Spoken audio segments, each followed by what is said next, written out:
Ari na ta sa other matter.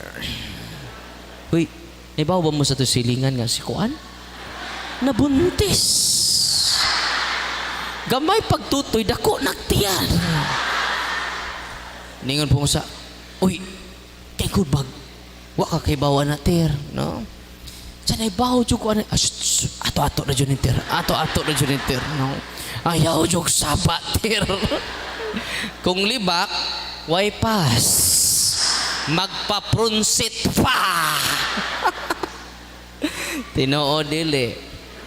We rebel against God through gossiping. Amen? Nakaroon, sunod. Mo na'y purpose sa yawa.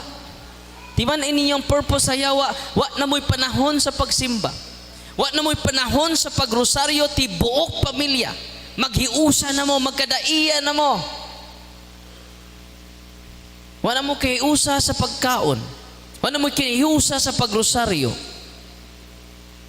Unang hinay-hinay, bungkagon niya ang atong pamilya.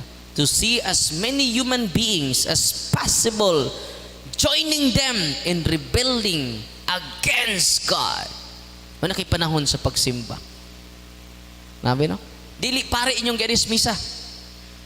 Uy, ari na ko simba ng pari anak. Kay baw ko anak. Kung kay baw lang mo ng pari anak. Sus! Nasa naman karon? Ato na ko spikas parokya. Immaturity. Dili pare ang atong gianha sa simbahan. Kung ang imong gianha sa simbahan ang pare, sama ka sa mangga nga hinog pero ahat. Ngumsa ka? Hinog pero ahat. Nakatilaw na mo mangga nga hinog pero ahat. Nakatilaw mo wa? Aslong. Ang inyong dagway, perting gubaah. Pero kung manha mo dili magtanaw kinsay pare, mo na hinog mo sakto nga pagkahinog. Kakita mo anang mangga nga saktong pagkahinog niya tamis kaayo? Maguba ba imong naong? Dili. Hastang mga duga sa mangga imo bang tilaan? Kalami. Nya kay sunan ko nga niya din ni karon, I hope matured ang atong spirituality. Dili pare atong gianhi, kundi ang pan sa kinabuhi. Amen. I hope humanini dili na ta mo rebeldes Ginoo. Kitang tanan nga niya din ni karon mensahero na sa Ginoo, dad-un na nato ang atong inyong mga anak. Dad-un na ninyo inyong bana ganha sa simbahan, labi na sa adlaw Domingo. Amen. Unsa pa ilaing purpose sa mga demonyo? At the end, drag as many souls as possible to be forever damned with them in hell. Gusto sila. Ang ilang gusto ang atong kalat. Kay dili na mo sakripisyo ang yawa sa pagpamira nato kung why precious, valuable entity nga niya nato nga mauna ato kalag. Muna nga kabantay mo, one time dami usa sa mga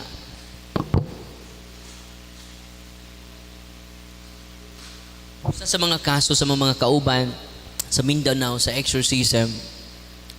Day usa ka babae nga gipanguyabag engkanto. Gidaha siya sa palasyo sa mga engkanto. Engkanto are fallen angels. Agta, diwindi, they're fallen angels. Elemental spirits. Mga agta, unsa pa na uban nyo? White lady nga itom. Kita mo white lady nga itom? No. Oh. They are fallen angels. Nakaroon, gidahas siya. Tangan ko mga pasyente ingon na spirit of incubus. Gidahas siya nga sa palasyo. Pagkakitaan niya, perting nindutang palasyo dyan. Kinanindutan. Yanungutan na siya, kanindot sa inyong palasyo, pero wa mo'y lingkuranan. Pagkanindot sa inyong palasyo, pero wa mo'y kananan. Pagkanindot sa inyong palasyo, pero wa mo'y katugan, wa mo'y kwarto. Sa tinuod, itubag ang engkanto, tinuod. Nga naman, wa may lingkuranan kay wa may panahon sa paglingkod. Nganong wa pampun may kwarto?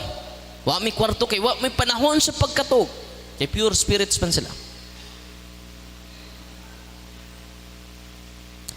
Nganong wa pampun may kananan? Wa may kananan kay wa may panahon sa pagkaon. Nganong wa man mo'y panahon? Busy me. Ano yung gisulti?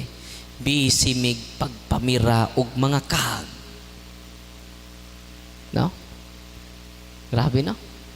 Na kung di ta mahibaw nining ilang purpose, di ta maka-protect sa tagsa-tagsa nato ka pamilya.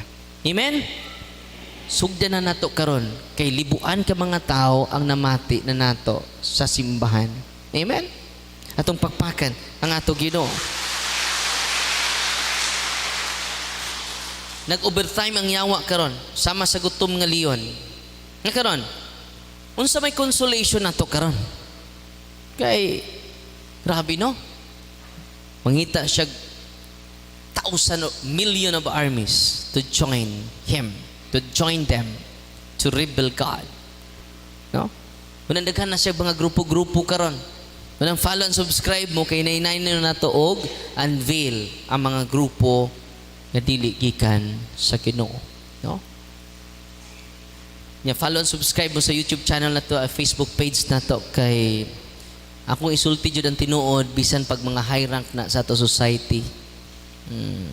Mga dato kay na influential sa tibok kalibutan. Unay number one enemy of the church, no? Nya may bawaan na niyo sunod adlaw. Abangan ang sunod na kabanata. Nakaron, unsa itong consolation? Kinaaman eh, daghan man kayo, mga demonyo. Our consolation. Fallen angels don't increase. Dili na sila mo dugang pa. Dili na mo increase ilang population. Don't increase in number because they can't reproduce themselves. Wa sila reproductive organs. Nakaron, unay consolation nato. Other consolation nato, fallen angels don't have unlimited powers. Unsa mga fallen angels? Don't have unlimited power. Unsa inaan nila? Prepaid ra. Dili unli. Nakaron, unsa pa ilaing consolation nato? Fallen angels are not equal in might to the good God who is eternal, all-powerful, and all-knowing. Ano yung consolation na to?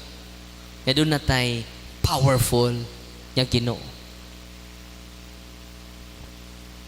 Ano sa pa yung consolation na to? Fallen angels are mere creatures, and in the end, no much for God, their creator and judge. Munang creature lang sila. Munang mingon si Father Amart, there is misguiding fear among the clergy. Ano to? Misguiding fear among the clergy. Kaya mga pari kuno karon nagpuyo sa kahadlok. Wala magpuyo sa pagtuo. Di ba? Kung dunay bunyag, dunay pare. Kung dunay kumpisal, dunay pare. Kung dunay kasal, mag-celebrate ang mga pare. Kung dunay nayawaan, asa ang pare. Ay asa to si kuan? Asa to akong cellphone dong? Kay doon ay mensahe ang mga yawa sa pare. Papahinawon ta mo? Uy. During exorcism. Asa to akong cellphone dong? Katong dako. Ay mong kadlo ka. Ready na mo? Mauni ang gisulti sa demonyo. Bisaya man eh. Kay si Turak. Taga Corillian ning na-possess. 17 demons ang nisud sa iya ha.